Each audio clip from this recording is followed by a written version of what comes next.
تجارت خطرے میں پڑنے والی ہے، میرے عقائد خطرے میں پڑنے والے، مجھے بچا لیجئے۔ اللہ کے نبی صلی اللہ علیہ وسلم نے فرمایا کہ بہت ساری دعائیں ہیں جس سے انسان اللہ تعالیٰ کے حفاظت میں آ سکتا ہے، آتا ہے، بہت ساری دعائیں، لیکن جتنی کاریگر، جتنی مؤثر، جتنی طاقتور یہ دو صورتیں ہیں، ان صورتوں کو پڑھ کر کے جو آدمی اللہ تعالیٰ کی حفاظت میں آیا ہے، اس سے بڑا اور کوئی مؤثر ہتھیار نہیں ہے۔ اس لیے اللہ کے نبی صلی اللہ علیہ وسلم ہر سفر میں، فرض نمازوں کے بعد سفر میں، پریشانی کے وقت میں ان دو صورتوں کو روزانہ پڑھتے تھے۔ یہ معمول تھا جو میں نے بخاری شریف کی تلاوت کی ہے شروع خطبے میں۔ اللہ کے نبی صلی اللہ علیہ وسلم کیا فرما رہے تھے؟ عائشہ رضی اللہ تعالیٰ عنہ، پہلے یہ بات میں عرض کر دوں کہ شیطانی طاقت بہت بڑی ہے، ہم اس کے سامنے ٹک نہیں سکتے ہیں، بس ہم محتاج ہیں، ہم غریب ہیں، ہم فقیر ہیں، ہم کمزور ہیں، ناتواں ہیں، ہم محتاج ہیں اللہ تعالیٰ کی طاقت کا۔ ایک بات برب الناس، دوسری چیز پر ملک الناس، میں پناہ مانگتا ہوں اس سے جو لوگوں کا مالک ہے۔ بچس منگن پناہ تمس یس لکن ہند مالک چھو، الہ الناس یس لکن ہند معبود چھو۔ یت مبارک صورتس مز آئی تین نام اللہ تعالیٰ کے بیان کیے گئے۔ اس میں ایک کنسپٹ دور کرایا گیا کہ یا رسول صلی اللہ علیہ وسلم آپ کہہ دیجئے میں بھی اللہ ہی سے مانگتا ہوں، خطرات مجھے بھی ہیں نعوذ باللہ، چونکہ اللہ کے نبی بری ہے نا، ان سے کیا خطرہ ہے، لیکن چونکہ آپ کو سبق سکھلانا ہے، یا رسول اللہ آپ بتلا دیجئے میں بھی پناہ مانگتا ہوں، حفاظت کی بھیک مانگتا ہوں، بچاؤ کی بھیک مانگتا ہوں، کس سے؟ جو لوگوں کا رب ہے۔ ملک الناس، دوسری رب کس سے کہتے ہیں؟ رب کس سے کہتے ہیں؟ جو انسان کو پالتا ہے۔ ماں کی کتنی قدر ہے، باپ کی کتنی محبت ہے۔ ایک دوست جس نے خالص ایک مرتبہ کافی پلائی ہے، سیب کھلایا ہے، چائے کا ایک کپ پلایا ہے، ایک مرتبہ کرایہ دیا ہے،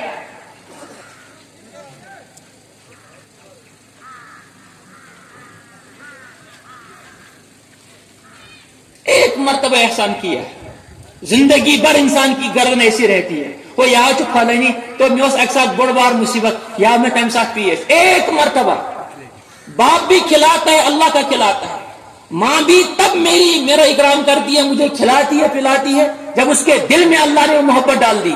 4 منٹ کے لیے اللہ ماں کی اور باپ کے دل سے محبت نکال دے، پھر دیکھیں ماں باپ کسی قدر کرتا ہے۔ اور ماں باپ کا اتنا اکرام ہے، اتنی محبت ہے، بچے کو ماں اور باپ کے بغیر نیند نہیں آتی ہے، حالانکہ وہ پالتے ہیں، وہ پالنے کی ایک شکل ہے، اصل پالنے والے اللہ ہیں۔ ماں کے پیٹ سے لے کر بڑھاپے تک کپڑوں کا انتظام، کھانے کا انتظام، اندرون کا جو سسٹم ہے ہمارے خون کا اور تمام چیزوں کا، اس کا انتظام۔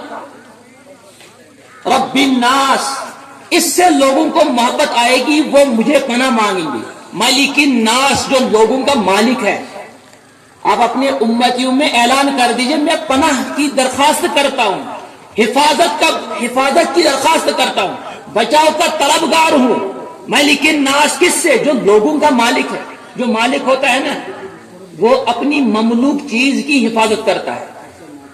یہ وہ شین پہ نا ساری والم پنی جائے شین کی نہ جائے وال کا، اگر وہی گاس گو کام ساری کریں پنی مالک فکر، اے پیغمبر اعلان کر دیجئے میں پناہ اس سے مانگتا ہوں جو لوگوں کا مالک ہے۔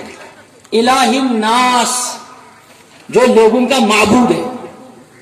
یہ اتنی بڑی پناہ کسے مانگی جا رہی ہے؟ من شر الوسواس، اس سے جو بہت زیادہ وسوسہ ڈالتا ہے، بہکاتا ہے، کبھی شوہر اور بیوی کے درمیان، کبھی دوستوں کے درمیان، کبھی یاروں کے درمیان، کبھی ملکی اعتبار سے، کبھی ڈسٹرکٹ کے اعتبار سے، کبھی مسجد کے اعتبار سے، کبھی کسی نہ کسی اعتبار سے، بہرحال شیطان وسوسہ ڈالتا ہے۔ یہ وسوسہ ڈالنا انسان کو تہس نہس کر کے رکھ دیتا ہے۔ بہرحال بات کہیں نہیں پہنچی ہماری۔ لیکن آخری بات یہ کہ شیطانی طاقت بہت بڑی طاقت ہے، ہم بچ نہیں سکتے ہیں۔ حفاظت کا ذریعہ کیا ہے؟ حفاظت کا ذریعہ کیا ہے؟ اللہ کے نبی صلی اللہ علیہ وسلم سفر میں بھی روزانہ یہ قل اعوذ برب الفلق 3 مرتبہ اور ناس 3 مرتبہ پڑھ لیا کرتے تھے۔ آخری وقت میں جب نبی علیہ السلام کی طبیعت بہت زیادہ خراب ہوئی، اسی میں آپ نے انتقال فرمایا، عائشہ رضی اللہ تعالیٰ عنہ فرما رہے تھے کہ ان دنوں میں آپ خود پڑھ نہیں پا رہے تھے، میں پڑھتی تھی اور اللہ کے نبی کے ہاتھوں پر پھونک مارتی تھی، پھر اللہ کے نبی صلی اللہ علیہ وسلم کے ہاتھوں سے ہی ان کے پورے جسم اطہر پر مل لیا کرتی تھی۔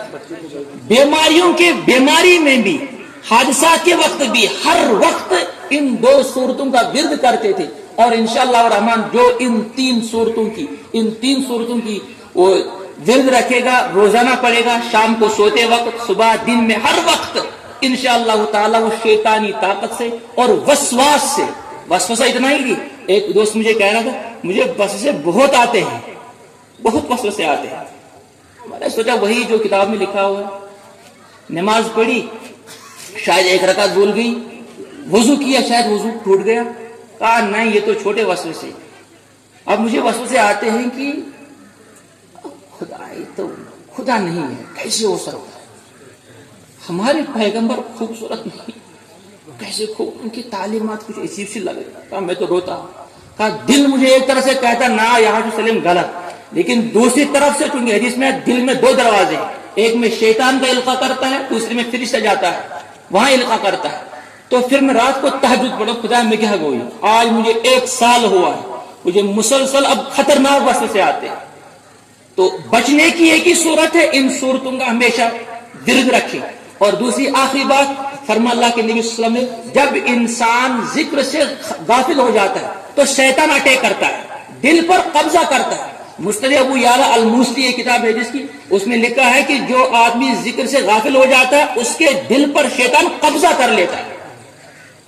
لہذا گاڑی میں بیٹھتے ہوئے، کھیت پر جاتے ہوئے، گھر میں جائے، بار بار اگر مسلسل نہ ہو سکے 10 منٹ کے بعد، آدھے گھنٹے کے اعوذ باللہ من الشیطان الرجیم، اور ان 2 صورتوں کا مسلسل ورد رکھیں۔ جزاکم اللہ خیرا، اللہ تعالیٰ سننے سے زیادہ عمل کی توفیق نصیب فرمائے۔